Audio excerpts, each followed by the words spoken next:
Déjame empezar con algo que no solemos decir en voz alta. Hay videojuegos que no te hacen llorar cuando terminan, no te rompen, no te dejan triste, te dejan vacío. Y lo extraño es que ese vacío no se siente como algo negativo al principio, no duele de inmediato, no arde o no grita. Es más bien una sensación silenciosa, como si algo que estuvo contigo durante mucho tiempo simplemente ya no estuviera. Apagas la consola, cierras el juego y por un segundo te quedas quieto, no porque no sepas qué hacer, sino porque no sabes qué hacer después. Y ahí empieza todo. Durante horas y a veces días, a veces semanas, tu mente vivió dentro de una estructura muy clara. Sabías quién eras, qué tenías que hacer, hacia dónde ir. Incluso cuando el camino era difícil, incluso cuando el juego te castigaba, había una certeza profunda, estabas avanzando hacia algo. Eso psicológicamente es enorme, porque el ser humano no solo necesita entretenimiento, necesita dirección, necesita sentir que su esfuerzo se mueve en una línea, que hay progreso, que hay un antes y un después. Y los videojuegos, sin prometerlo, nos dan exactamente eso, un camino. Mientras jugamos, nuestra mente se ordena, el caos interno baja el volumen, las preguntas existenciales se callan un rato porque hay una misión clara que atender. No importa si el mundo del juego es oscuro, triste o violento, mientras tenga sentido, nuestra psique se siente a salvo. Por eso no es verdad que jugamos para escapar de la realidad, jugamos porque entramos en una versión de la realidad que sí responde, que nos devuelve algo cuando damos algo, que nos dice, aunque sea de forma artificial, esto importa. En un videojuego siempre tienes un rol, no importa si eres un héroe legendario, un viajero solitario, alguien roto o incluso un personaje silencioso. Eres siempre alguien, siempre ocupas un lugar en el mundo. En la vida real, eso no siempre está tan claro y ahí es donde empieza a formarse el vacío. El vacío no aparece mientras juegas, aparece cuando todo termina, cuando completas el mapa al 100%, cuando ya no quedan misiones secundarias, cuando el personaje logra aquello que buscaba y la historia decide cerrar. Aparece cuando la música final suena y tú sigues ahí. Ese momento es incómodo porque no solo terminó el juego, terminó una narrativa interna que te sostuvo emocionalmente, terminó una estructura que te le daba forma a tu tiempo, a tu atención e incluso a tu identidad durante ese periodo. En psicología existencial se habla de algo muy específico. El vacío no es tristeza. La tristeza tiene emoción, tiene lágrimas o tiene movimiento. El vacío es distinto. El vacío es ausencia de dirección, es tiempo sin significado, es estar despierto pero no orientado, es mirar el menú principal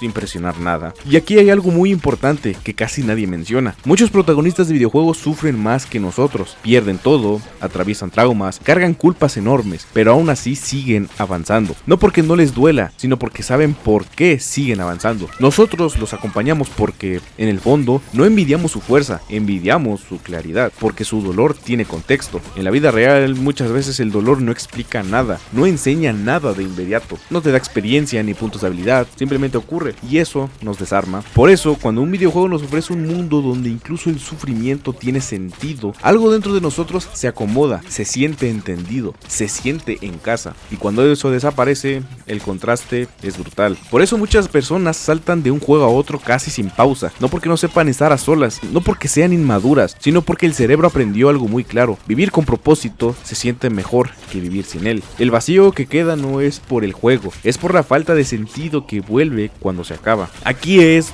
donde suele aparecer la culpa, esa voz que dice: ¿es solo un juego? No deberías sentirte así. Pero esa voz no entiende algo fundamental. El cerebro no distingue tan fácilmente entre el propósito real y uno simbólico. Lo que distingue es si hay dirección o no. Y mientras jugabas, la había. Los videojuegos no nos vacían, nos muestran cómo se siente estar llenos, nos enseñan lo que pasa cuando nuestra atención, nuestro esfuerzo y nuestro tiempo están alineados hacia algo. Y una vez que pruebas eso, volver a una vida sin dirección se siente más pesado. No porque la vida sea peor, sino porque ahora sabes que puedes sentirse mejor. Pero aquí viene el punto más importante de todo esto, y quiero decirlo sin dramatismo. El vacío no es el enemigo, no es una falla emocional, no es algo que haya que tapar rápido con ruido o distracciones. Desde la psicología existencial, el vacío es una señal. Es la mente diciendo: necesito algo que valga la pena. El videojuego no te quitó nada, te mostró algo que ahora sabes que existe, te mostró cómo se siente avanzar, importar, tener un rol, y cuando termina, te deja con una pregunta que nadie puede responder por ti: ¿qué sentido quiero construir ahora? Y esa pregunta asusta porque ya no hay tutorial, no hay marcador, no hay escrito final, no hay garantía de que lo que elijas sea correcto, pero también es la primera vez que el control vuelve completamente a tus manos, sin narrativa prestada, sin misiones ajenas, y sin un personaje que cargue con el peso por ti. Tal vez por eso algunos videojuegos nos marcan para siempre, no por su historia,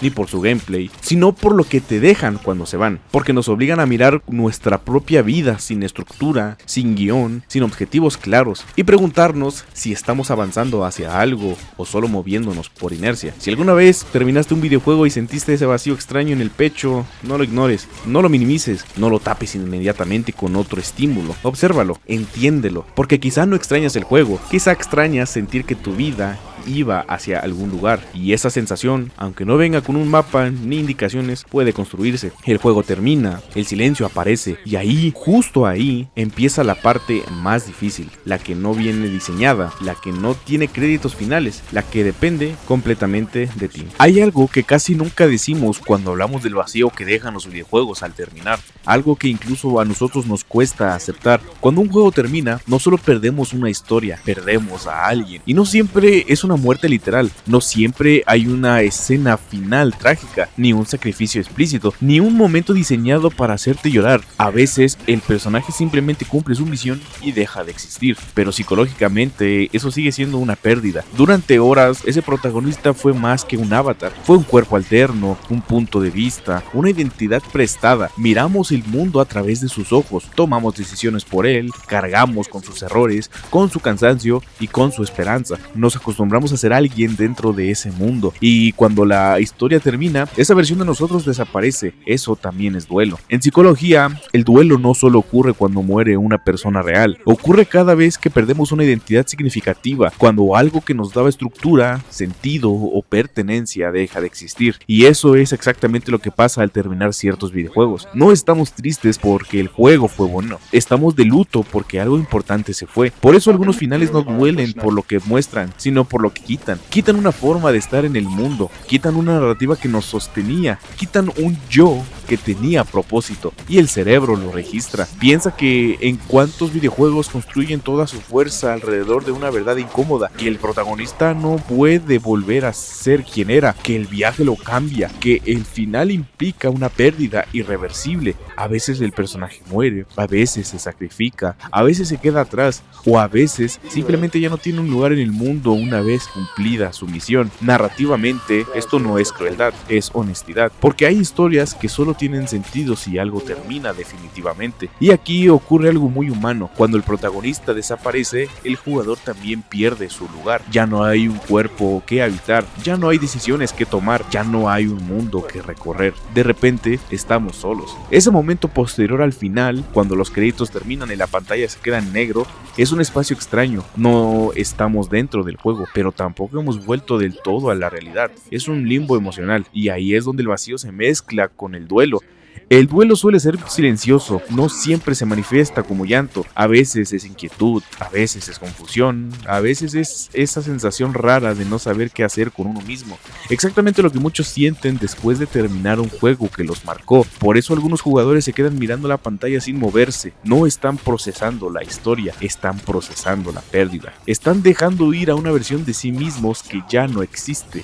Y como nadie nos enseña a hacer duelo por cosas irreales, tendemos a minimizarlo. Decimos, solo era un juego. Pero el cerebro no funciona con categorías morales, funciona con vínculos emocionales, y el vínculo fue real. Aquí es donde los videojuegos hacen algo poderoso sin que siempre lo notemos. Nos entrenan para enfrentar finales, para aceptar pérdidas, para convivir con la idea de que no todo continúa, de que no todo puede salvarse, de que no todas las historias tienen una segunda parte. Nos preparan para la impertenencia. En muchos juegos, la muerte del protagonista no es un castigo, es una necesidad narrativa, porque si el personaje sigue vivo, si todo continuara igual, el viaje perdería sentido. Y lo mismo ocurre con nosotros. Hay identidades que no pueden acompañarnos toda la vida. Hay versiones de nosotros que cumplen su función y deben morir para que algo nuevo pueda empezar. El vacío que sentimos después de ciertos videojuegos no solo es ausencia, es transición. Es el espacio entre quién fuimos mientras jugábamos y quién tenemos que ser ahora que la historia terminó. Ese espacio es incómodo porque no tiene forma, no tiene instrucciones, no tiene un rol claro, pero es un espacio fértil. Desde la psicología existencial, el vacío no es un error del sistema, es una señal. Nos dice que algo cambió, que una estructura se rompió, que una identidad dejó de funcionar. Y eso, aunque duele, también abre posibilidades. Tal vez por eso algunos videojuegos no se sienten completos cuando terminan, porque no buscan cerrarte emocionalmente, buscan dejarte pensando, buscan que cargues algo contigo, buscan que ese vacío te acompañe un poco más, no como castigo, como pregunta. ¿Quién eres ahora que la misión terminó? ¿Quién eres sin ese rol? ¿Quién eres cuando ya no hay un personaje que viva por ti? Estas preguntas no son cómodas, por eso muchos prefieren llenarlas rápido con otro juego, otra historia, otro mundo, no porque esté mal, sino porque el silencio duele cuando no sabemos qué hacer con él. Pero el silencio también habla. El vacío que aparece después de un final fuerte no te está diciendo que hay algo que anda mal contigo, te está diciendo que algo importó, que te involucraste, que permitiste que una historia te transformara. Y eso no es debilidad, es humanidad. Quizá por eso seguimos buscando videojuegos así, no para escapar de la vida, sino para ensayar despedidas, para aprender a soltar, para experimentar en un entorno seguro lo que significa perder algo que amamos y seguir existiendo después, porque la vida real no siempre nos da finales claros, los videojuegos sí. Y cuando apagas la consola, te quedas con esa sensación flotando, como si algo dentro de ti hubiera cambiado para siempre, como si una etapa se hubiera cerrado sin que sepas exactamente qué viene después. Eso es duelo, eso es vacío y eso es crecimiento. El videojuego termina, el personaje muere, se transforma o desaparece, la identidad que habitabas deja de existir y en ese espacio incómodo, sin guión, sin mapa, ocurre algo importante. Por primera vez, la historia ya no está escrita por nadie más, ahora te toca a ti. Tal vez el verdadero impacto de ciertos videojuegos no está en lo que cuentan, sino en lo que dejan cuando se van, en ese silencio pesado pero honesto, en ese vacío que no busca ser llenado de inmediato, sino entendido, porque solo estamos sintiendo un duelo, cuando algo estuvo vivo dentro de nosotros. Y si alguna vez sentiste ese vacío después de un juego, no lo ignores, no lo minimices, no lo tapes rápido, obsérvalo. Tal vez no estés triste, tal vez no estés despidiéndote, y toda despedida, aunque duela, es una forma de avanzar.